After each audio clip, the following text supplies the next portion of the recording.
Hello guys, we are Sampai subuh tim. Halo teman-teman, perkenalkan nama saya Nima Deputi Safitri sebagai ketua tim. Saya angkatan 20 dengan stambuk A251-20003. Halo, saya Tri Unas sebagai anggota tim. Saya angkatan 2020 dengan stambuk A251-20011. Kita dari Fakultas Keguruan dan Ilmu Pendidikan. Program Studi Strata 1 Pendidikan Kimia Universitas Tadulako. Dan inilah kampus kami tercinta, yaitu Universitas Tadulako. Halo teman-teman, yuk kita belajar bersama tentang laju reaksi beserta faktor yang mempengaruhinya berdasarkan teori tumbukan. Dan berikut ini kompetensi dasar serta indikator pencapaian kompetensi yang akan kita capai di pembelajaran ini.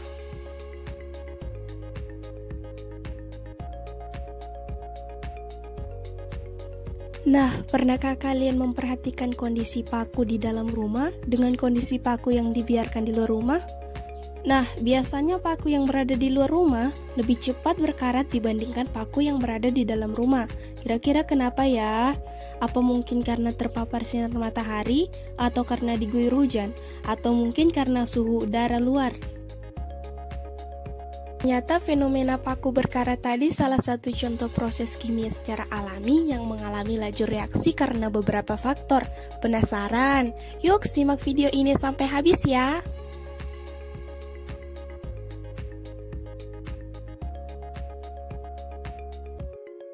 Pada dasarnya, laju reaksi kimia dapat dinyatakan sebagai berkurangnya konsentrasi reaksi atau disebut dengan reaktan tiap satuan waktu, atau juga dapat dinyatakan sebagai bertambahnya konsentrasi hasil reaksi yang disebut produk tiap satuan waktu. Nah, agar teman-teman lebih mudah memahaminya, yuk simak penjelasan berikut. Jadi, seperti yang teman-teman lihat, terdapat diagram perubahan konsentrasi reaktan dan produk tiap satuan waktu. Nah, maksudnya apa ya? Jadi, garis biru pada diagram memiliki arti bahwa konsentrasi reaktan tiap satuan waktu terus berkurang dikarenakan terus bereaksi dan membentuk produk. Maka dari itu, seperti teman-teman lihat bahwa garis merah yang menyimbolkan konsentrasi produk pada setiap satuan waktu terus bertambah. Nah, hal itu merupakan konsep laju reaksi. Laju reaksi juga dapat dirumuskan sebagai berikut. Jadi, laju reaksi itu dapat dirumuskan dengan dua kondisi. Yang pertama, laju reaksi ketika konsentrasi reaktan berkurang pada tiap satuan waktu.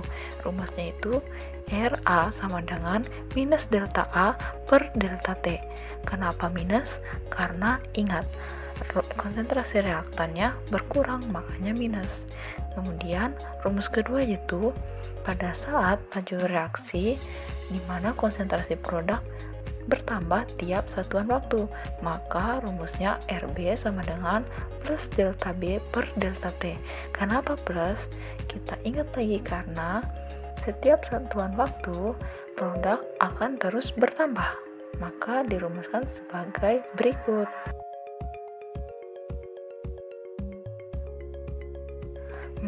Kira-kira apa ya faktor yang mempengaruhi laju reaksi? Yuk kita simak penjelasan berikut.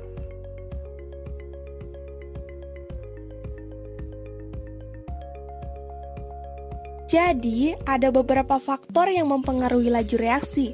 Yang pertama, luas permukaan bidang sentuh. Kalian pasti sering dong buat teh. Nah, menurut kalian jenis gula mana yang mudah meleleh dalam teh panas? Gula batu atau gula pasir? Ya tentu dong, pasti gula pasir. Kenapa demikian? Hal itu seperti teori laju reaksi ini, di mana semakin luas permukaan zat, maka reaksi akan berlangsung cepat. Faktor selanjutnya yaitu konsentrasi. Nah, contohnya seperti kalian keramas. Ketika kalian hanya memakai sampo dalam jumlah sedikit, pastinya lepek dan kotoran di rambut tidak terangkat sempurna. Nah, maka dari itu, kita harus menggunakan banyak sampo agar rambut bersih. Begitu juga dengan laju reaksi ini, di mana semakin besar konsentrasi zat-zat yang bereaksi, maka reaksi berlangsung semakin cepat. Faktor selanjutnya yaitu suhu, di mana laju reaksi kimia akan berlangsung lebih cepat pada suhu yang lebih tinggi. Selanjutnya tekanan dan volume, di mana laju reaksi akan lebih cepat pada tekanan tinggi dan volume yang kecil, seperti halnya merebus air pada wadah kecil dan tertutup lebih cepat mendidih dibandingkan pada wadah besar terbuka. Dan terakhir katalis, di mana katalis digunakan sebagai zat mempercepat laju reaksi, contohnya seperti ragi yang dibutuhkan dalam pembuatan roti agar mengembang dan matang sempurna.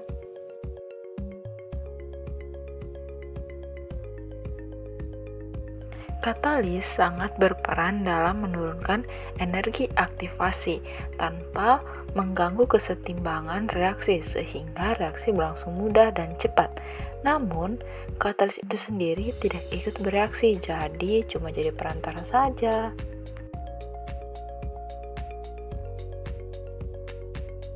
Jadi, teori tumbukan inilah yang menjelaskan bahwa laju reaksi terjadi dikarenakan bertumbuknya secara efektif partikel bereaksi dan akan menghasilkan suatu produk.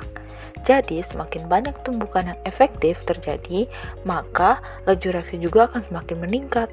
Terjadinya tumbukan efektif tersebut dipengaruhi oleh dua, yaitu energi kinetik partikel dan arah partikel.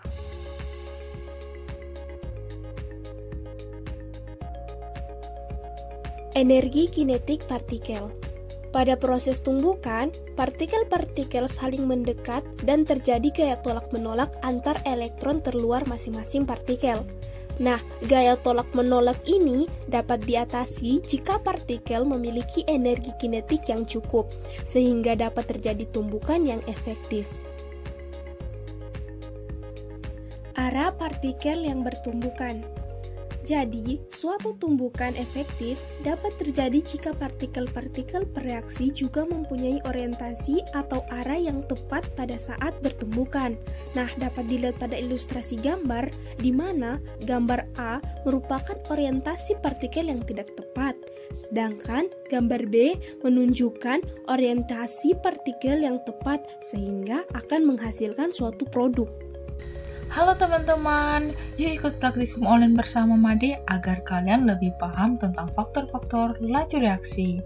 Di sini kalian bisa lihat bahwa terdapat sebuah tabung yang memiliki luas permukaan bidang sentut yang cukup luas. Namun, antara molekulnya tidak saling bertumbukan. Menurut kalian, agar molekulnya lebih sering bertumbukan, apa yang harus kita lakukan? Yap, betul sekali. Yang pertama yaitu memperkecil bidang sentuhnya. Terus apalagi ya kira-kira? Excellent, perbanyak konsentrasi atau perbanyak molekulnya. Dan ada lagi nih, yaitu menaikkan suhu serta tekanan pada tabung.